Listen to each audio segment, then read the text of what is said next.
The pursuit of world peace has captivated humanity for centuries. It is a noble aspiration, a vision of a world free from the horrors of war and violence, a world where diplomacy and understanding prevail over conflict and destruction. Yet, despite our collective yearning for peace, the reality on the ground tells a different story. Armed conflicts continue to rage across the globe, from the battlefields of Ukraine to the streets of Yemen. The dream of world peace often feels like just that, a distant and unattainable dream. Why does peace remain so elusive? The answer in part lies in the complex interplay of political, economic, and social forces that shape our world. Conflicts are rarely simple, often fueled by deep-seated historical grievances, ideological divides, and struggles for power and resources. But beyond these factors, there exists a more unsettling truth. For some, war is not a tragedy to be avoided, but an opportunity to be exploited. The business of war, unfortunately, is a lucrative one.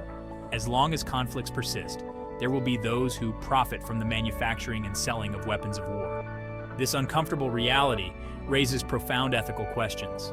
Is world peace truly achievable in a world where war remains a profitable enterprise?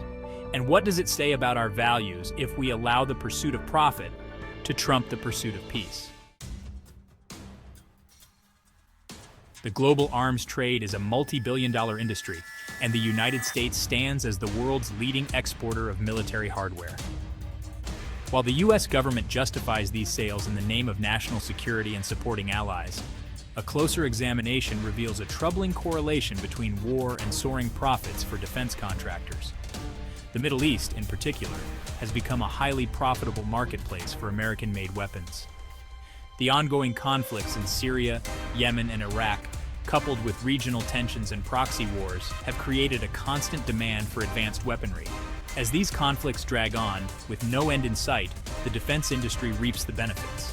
Contracts worth billions of dollars are awarded to supply everything from fighter jets and drones to missiles and ammunition. This cycle of violence and profit raises serious concerns about the incentives at play.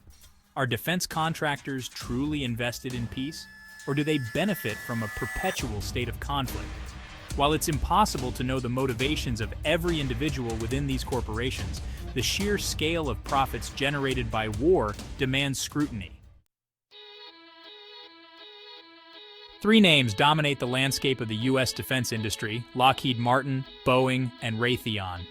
These corporate giants are awarded the lion's share of government contracts, supplying the American military and its allies with cutting-edge weaponry.